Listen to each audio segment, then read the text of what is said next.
La ville de Saumur a rapidement réagi en décidant de ne pas augmenter les tarifs des services qu'elle apporte au public. Elle s'est aussi battue pour le maintien de ses bureaux de poste. Elle s'oppose toujours, Monsieur le Président, au projet de fermeture du collège Yolande-Bonjour. Malgré ces crises, l'année 2018 aura été, pour la municipalité, une année de réalisation des projets figurant dans son programme de mars 2014. La récompense vient toujours après l'effort. Il y a un an, en début 2018, dans cette salle, j'ai adressé mes vœux aux Saumurois. J'ose imaginer, j'ose espérer que chacune et chacun d'entre vous se souvient de la teneur du discours que j'avais prononcé. Moi, en tout cas, je m'en souviens. Me direz-vous, heureusement. Je m'en souviens car il y a un an, je vous ai donné les priorités de l'action de la municipalité. Je m'en souviens car il y a un an, je vous ai parlé d'aménagement urbain, de dynamisme commercial, de rénovation des écoles, d'installation d'entreprises, des quais de la Loire, la transition énergétique, de la mise à niveau des équipements sportifs, de la démocratie participative, de la politique de solidarité. Il y a un an, je vous ai parlé du travail collectif que nous avions à mener ensemble autour de 3 objectifs. L'attractivité de la ville de Saumur, la modernisation de Saumur et l'innovation comme règle d'or. Je vous en ai parlé et aujourd'hui, avec modestie, mais avec satisfaction, avec humilité, mais avec conviction. Je sais que nous pouvons, l'équipe municipale qui m'entoure et moi-même, nous présenter devant vous, sans honte, sans gêne, sans ambiguïté, et vous dire oui, tous ces sujets qui sont cruciaux pour notre ville ont avancé.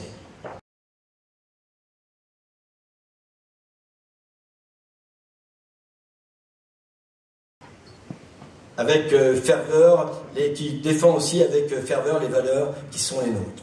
Un sujet qui nous parle de qualité du service public, d'adaptation de notre société qui évolue, de capacité à renverser une contrainte en une opportunité.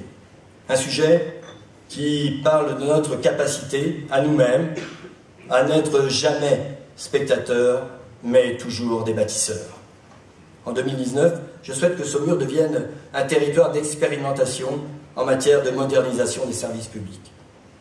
J'en ai fait la demande officielle au président de la République il y a quelques semaines. Dans un contexte de finances contraintes, l'expérimentation n'est plus une option, elle devient une obligation. Dans un contexte de réduction des services publics partout en France, l'innovation n'est plus un loisir, elle devient une nécessité. Et je crois qu'une ville comme Saumur, que l'on classe par sa taille comme une ville moyenne, et je la qualifierais, moi, plutôt, d'archétype d'une ville ancrée dans un territoire entre ruralité et métropole. Une ville comme Saumur qui, dans un environnement à taille humaine, constitue une centralité attractive, réunissant les grands acteurs des services publics, la mairie, bien évidemment, la Poste, la SNCF et bien d'autres encore. Nous inventions le service public de demain. Un service public qui, certes, réduira et doit réduire ses coûts parce qu'il est obligé, mais qui ne doit pas fermer ses portes. Un service public à portée de main, un service public pour toutes et pour tous, un service public pour les populations les plus fragiles, un service public pour celles et ceux qui travaillent tôt le matin, tard le soir, le midi ou bien encore le week-end. Un service public connecté quand il le faut, mais un service public qui reste physique et humain. Un service public qui, pourquoi pas, s'allie sur des sujets précis avec le secteur privé.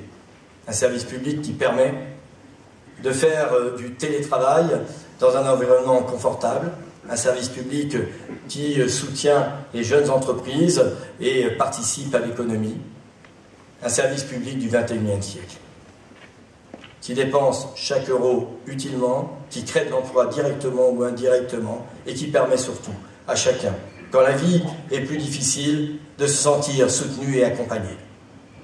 Je veux que notre ville soit le laboratoire de ce service public. Je veux que Saumur soit un territoire qui aura participé à l'invention et à la mise en place du service public moderne si cher à nos concitoyens. Et si je sais que pour mener à bien ce défi, je pourrais compter à nouveau sur tous ceux qui, sur les sujets que j'ai...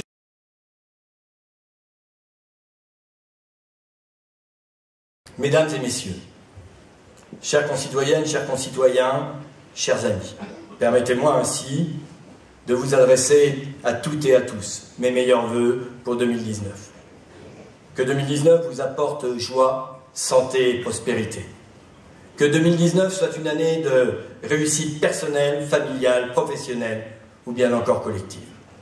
Que 2019 soit une année de concorde, une année de solidarité, de renforcement de ce qui fait le lien dans notre société.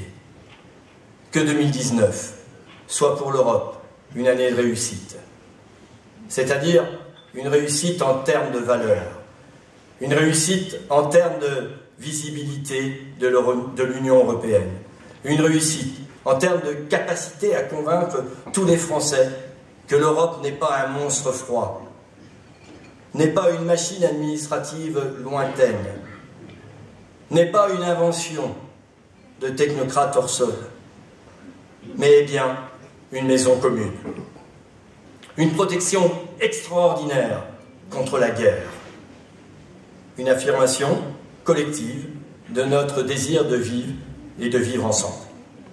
Que 2019 soit pour le monde une année de vigilance, vigilance contre l'agitation perpétuelle des esprits, alimentée par la vitesse des échanges, des décisions, des contre-décisions, nourrie par la polémique perpétuelle, la médiatisation à l'excès.